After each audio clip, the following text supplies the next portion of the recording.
এই সেই ফ্রান্সিসকো যে কিনা একটু আগে হারিয়ে গেছে। ওই যে দেখতে পাচ্ছেন যে হলুদ প্যান্ট এবং সাদা গেঞ্জি পরা, তাকে আসলে যারা প্রথম পাইছে তারাই আসলে তাদের কাছে একদম নিরাপত্তা রেখে দিছে এবং তারা পুলিশকে ফোন করছে। যতক্ষণ না পর্যন্ত পুলিশ আসতেছে ততক্ষণ পর্যন্ত তাকে কোনোভাবেই এখান থেকে ছাড়বে না, যত প্রকার যুদ্ধ চালানো লাগুক না কেন। অবশেষে ইতালি পুলিশ চলে আসছে। ওই যে দেখতে পাচ্ছেন সাদা পোশাক পরা এবং তার সাথে আর্মস টার্মস সমস্ত কিছু আছে এবং তার সাথে হ্যান্ডকাপ অনেক কিছু আছে এবং দেখতে পাচ্ছেন যে তার বাবা মাও সঙ্গে আছে। পুলিশ কিন্তু এবার চলে এসেছে আর এই পুলিশ আসতে সময় লাগাছে 10 থেকে 15 মিনিট। আর বাংলাদেশের কাহিনী কি, মানে আমাদের দেশ বা অন্য কোনো দেশে কাহিনী কি, ওই যে পোলাভানের ধরে লই আরেক দেশে যায় গিয়ে, এরপর তো আর পুলিশে খুঁজতে পায় না, এরপর আবার পুলিশে আবার কয় বলে অল্প কিছু দিমো মানে। সো এরকম বিভিন্ন রকমের কাহিনী লেগে এই পুলিশ টুলিশ আর কোনো কামে আয় না ওই সমস্ত ছোটো মোটো দেশে।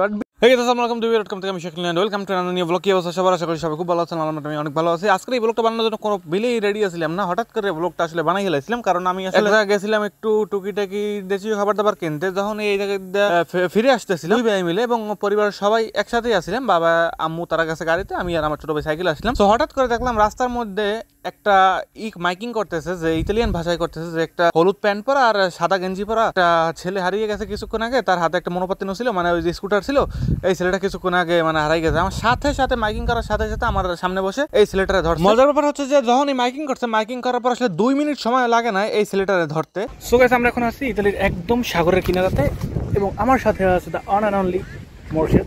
তুমি কি কিনছো এটা দেখাও তো, পছন্দ হয়েছে তোমার এটা? সো আমরা একটু আগে এটা কিনে নিয়ে আসছি ওদিক থেকে। এখন আমরা এটা নিয়ে বালির পাশে আসছি খেলার জন্য, কিছুক্ষণ আমরা এখানে থাকবো, তারপরে আমরা আবার উপরের দিকে উঠে যাবো। তো এরপর আছে করলাম কি, পোলাটা যেহেতু ধরেই খেলাইছে, এরপর আমি আর আমার ছোট ভাই একটু সাগরের পারে আইলাম একটু মানে সময় কাটানো লেগেছে, দেখি পোলাটার এরপর কি আসলে কাহিনী করে। যদিও বিদেশের মতো দেশ, আমি 100% নিয়ত করছি যে আসলে ওরা যা করবে ভালো লেগে করবে, 100% ঠিকঠাক করবে, আর বাপ মার ধারে না পৌঁছে দেওয়া পর্যন্ত ওই লোকগুলো ওই জায়গায় সরবে না। মূলত আজকে আমি ভ্লগের জন্য একদম রেডি ছিলাম না, হঠাৎ করে যেহেতু দেখলাম যে এরকম একটা কাহিনী হয়েছিল, ভাবলাম যে আসলে বিদেশের মাটিতে যদি কোনো সময় এই ধরনের ঘটনা ঘটে, এরপর আসলে কি আজকের এই ঘটনাটা পুরো আপনাদের মধ্যে শেয়ার করে এরপরে ভিডিও আজকে শেষ করবো। দেখা যাক সামনে আসলে কি হয়। আমরা অপেক্ষায় আছি আর বিভিন্ন জায়গায় এরা কল টল দিয়ে দিছে যে বাচ্চাটার পাওয়া গেছে বা এরকম একটা কিছু, এরপরে হয়তো বা তারা পুলিশের আসা অপেক্ষা করতেছে। সো আমরা এই ভিডিওতে আজকে দেখবো যে আসলে শেষ পর্যন্ত কি হয়। আর বিদেশে যদি কখনো আপনার ছেলে মেয়ে বা কেউ যদি হারিয়ে যায়, টেনশনের একদম কারণ নাই, কারণ এটা ইতালি, এটা বাংলাদেশ নয়। লোকাল হইয়া মানুষ দাঁড়াই আছে। সো এখানে কাহিনী হচ্ছে, আমি বেশি ভিডিও করতে চাই না, যেহেতু আমি কোনো ধরনের সাংবাদিক না। যদি ধরেন আমরা যদি ধরে ঠেরে জিগায় যে আবার সাংবাদিক নিয়ে এলিগে আমি আসলে দাঁড়িয়ে দিতে চাই না, দূর দিয়ে একটু টুকিটাকি দেখলাম। বাট বাচ্চাটার মনটা চাইতে আছে ধরি একালে কান্দে করিয়ে বাজাই, এবার বাপ মার দ্বারা দিয়ে হালা করবে কি লেগে সাগরের পাশে এত মানুষের মধ্যে, তারপরেও আসলে নামতে গেছে। যদিও বিদেশের মতো জায়গায় যদি কোনো ধরনের বাচ্চা হারিয়ে যায়, এগুলোকে পাওয়া যায় দু একবার মাইকিং টাইকিং করার পরে, বাট আমাদের দেশে এগুলোকে খুঁজতে অনেক সময় লাগে, যেহেতু এক সেম বাচ্চা কাচ্চা থাকে। সো এর মধ্যে আসলে খুঁজে পেতে অনেক সময় লাগে। ইতালিতে এগুলো হয় না খুব একটা, বাচ্চাই হারায় না। আমার মনে হয় বাচ্চাটা একটু পাগল ঠাগল টাইপের, যেহেতু তারা কইছে যে তোর বাপ মা আছে, বাপ মার দ্বারা লইয়ে যাই, হালা করবে হ্যাঁ বাপ মার দ্বারা যাইবে না। সো সাগরের পাড়ের খুব একটা দৃশ্য আমি দেখাতে পারবো না, কারণ সাগরের পাশের দৃশ্যগুলো খুবই ভয়ঙ্কর হয়। সো এই জন্য আসলে খুব একটা দৃশ্য আমি দেখাতে পারবো না। যদি কিছু দেখে থাকেন তাহলে এর জন্য আমি খুবই দুঃখিত, কারণ এগুলো খুব একটা অবস্থা ভালো না। যদি অন্যান্য মানুষ ওরা হাফ প্যান্ট পরিয়ে আইলেও, আর আমি আইছি ফুল আমার ড্রেস পরিয়া, আমার জিন্সের প্যান্ট, আমার ছোটো ভাই একদম ঠিকঠাক ড্রেসে আসছে, বাট ওরা একটু অন্য ক্যাটাগরি ড্রেস পরিয়ে আসছে। আমার আসলে আজকে ব্লগ বানানোর কোনো ধরনের ন্যায় ছিল না।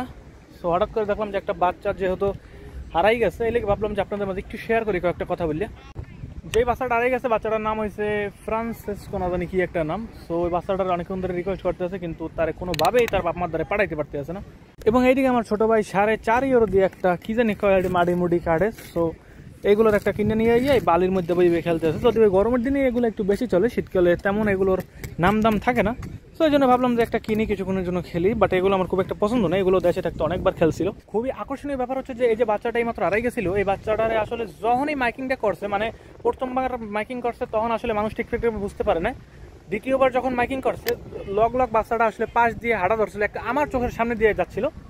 তারপরে 2-3 জন ইতালিয়ান আসলে নারীরা ধরে বললো যে তুমি কি সেই লোক, মানে তার পোশাকের ক্যাটাগরি দিয়ে দিয়েছে যে এরকম হলুদ প্যান্ট আর সাদা গেঞ্জি পরা। এরপরে আসলে কল্লাটারে ঠাসি হারা ধরছে ওখানে ভাইয়া 3-4 জনে মিললে।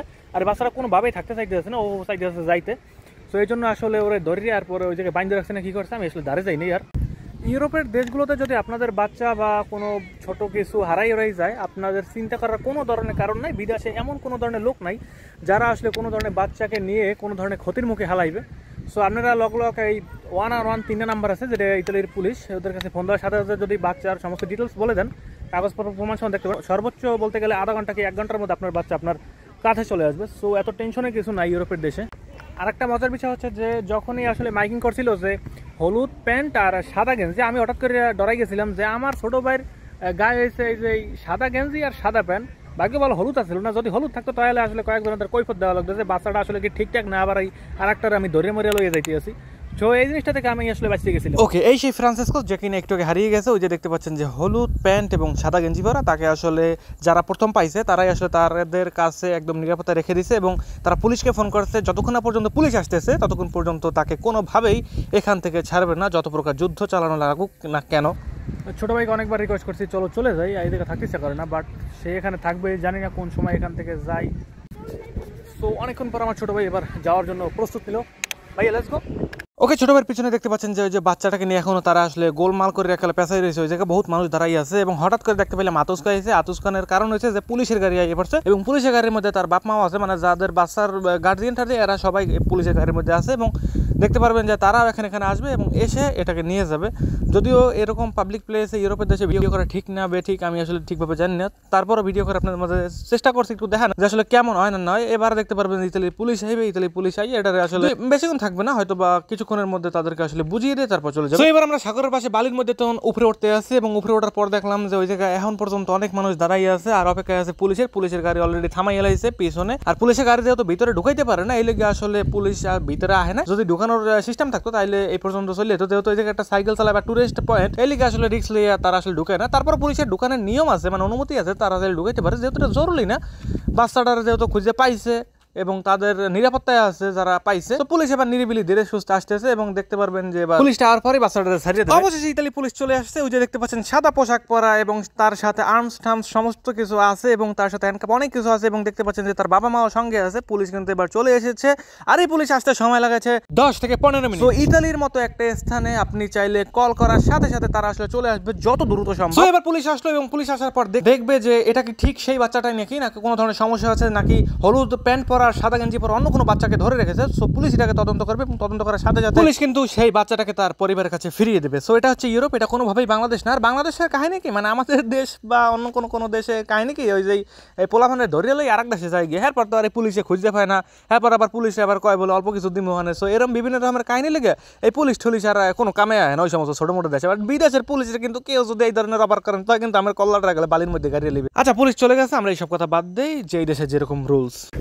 সো গাইস, আমরা দুজন এখন একদম ইতালির সাগরের কিনারা দিয়ে হাওয়া বাতাস খাইতে খাইতে দুজন যাচ্ছি। আর আমার ছোটো ভাইটা হাই দিয়ে দাও। তো আমরা দুজন এখন যাচ্ছি একদম সাগরের কিনারা দিয়ে, সাগরের পারে দৃশ্য দেখতে দেখতে দুই ভাই যাইতে। যদিও ভিডিও করাটা একটু কঠিনই জানো ওদের, তারপরে সমস্যা নাই, জিনিসটা চালাইলো মনে, আবার সামনে লাগাইলো দিলে এই বিষয়টা একটু অন্য। আর কিছুক্ষণ ব্লগটা কন্টিনিউ করুন, হ্যাঁ কাটিয়ে দেবো। আমাকে বলতে আজকের ভিডিও তো বিদায় নিবো। সামনে একটা কাঠের ব্রিজ আছে, ব্রিজটা দেখাইয়া হ্যাঁ আমাকে তো বিদায় নিবো। সো ছোটো ভাই সাবধান, সাইকেলের পিছন দিয়ে পড়ি থেকে রাস্তার মধ্যে। যদিও সাইকেল চালাইতে একটু অসুস্থ মনে হয়, কিন্তু তারপরে বাতাস যখন গায়ে লাগে তখন আর এই জিনিসটা খায় না। সো যাচ্ছি, সামনের দিকে দেখা হবে সামনে যাওয়ার পরে। তো এই প্লেসটা হচ্ছে আমার কাছে সবচেয়ে পছন্দের একটা প্লেস, যেখানে আসলে বিভিন্ন স্থান থেকে মানুষজন আসে। আর এটা একটা পারাপার হওয়ার একটা স্থান, মধ্যে দিয়ে সাগরের একটা লাইন গেছে ছোট্ট করে, যদিও নিচে এখন পানি নেই। যদি আপনাদের মধ্যে কয়েকটা দৃশ্য শেয়ার করি তাহলে একটু দেখানো যাবে। এই হচ্ছে এখানকার সুন্দর একটা দৃশ্য। ওই যে উপর দিয়ে দেখতে পাচ্ছেন বিশাল একটা গাড়ি যাচ্ছে। ভাই পরে জানি এটা পরে গেলে কিন্তু একদম নিচে পড়লে একদম শেষ, আর এটা কোনোভাবেই আনা যাবে না। যদি আমি ফোনটা একদম পাশে নিতে পারতেছি না, এটা পরে যাওয়ার ভয় আছে। সো ওই উপর দিয়ে একদম গাড়ি যাচ্ছে, দেখতে পাচ্ছেন বড় গাড়ি, হাইওয়ে রোড এটা। এরপরে আরেকটা দৃশ্য দেখাবো, রেডি 1 2। সো এটা হচ্ছে সবচেয়ে beautiful the one and only place আমার কাছে। এটা একটা কাঠের ব্রিজ, যদিও এটা রাতের বেলা বেশি সুন্দর হয় এই স্থানটা দেখার জন্য। সো ওদিকে যদি দেখতে পাচ্ছেন, ওদিকে হচ্ছে সাগর। সো এই হচ্ছে কাঠের ব্রিজটা। আর এই ব্রিজ দিয়ে সারাদিন কত হাজার লক্ষ লক্ষ মানুষ আসা যাওয়া করে। সো এটা হচ্ছে একদম ধারণার বাইরে। সো আমি আর আমার ছোটো ভাই আজকে আসছি এখানে একটু ঘোরাফেরা করার জন্য। মূলত গেছিলাম একটু দূরে, এই যে কিছুক্ষণ আগে আপনাদের মধ্যে শেয়ার করছিলাম যে একটা বাচ্চা হারিয়ে গেছিলো। সো ওই দৃশ্যটা দেখার পর আমরা আসলে বাসার দিকে যাচ্ছি। আর বাসার দিকে যাওয়ার পথে কয়েকটা দৃশ্য আপনাদের মধ্যে ভাবলাম একটু শেয়ার করি। এই দৃশ্যটা কিছুক্ষণ পরে দেখতে পাবেন যে এই উপরে যে বাতিগুলো আছে, এই বাতিগুলোকে জ্বালিয়ে দেবে আর দৃশ্যটা দেখতে একদম আলোকিত এই যে এলাকাটা। সো এই ছিল আমার আজকের ব্লগ। আপনাদের মধ্যে দেখা হবে পরবর্তী কোনো নতুন ব্লগে। সবাই ভালো থাকবেন, সুস্থ থাকবেন, নিজের খেয়াল রাখবেন। দেখা হবে পরবর্তী কোনো নতুন ভিডিওতে। দুই ভাইয়ের পক্ষ থেকে আমি শেখ নিলয় ছিলাম এই পর্যন্তই। বাই বাই সবাইকে।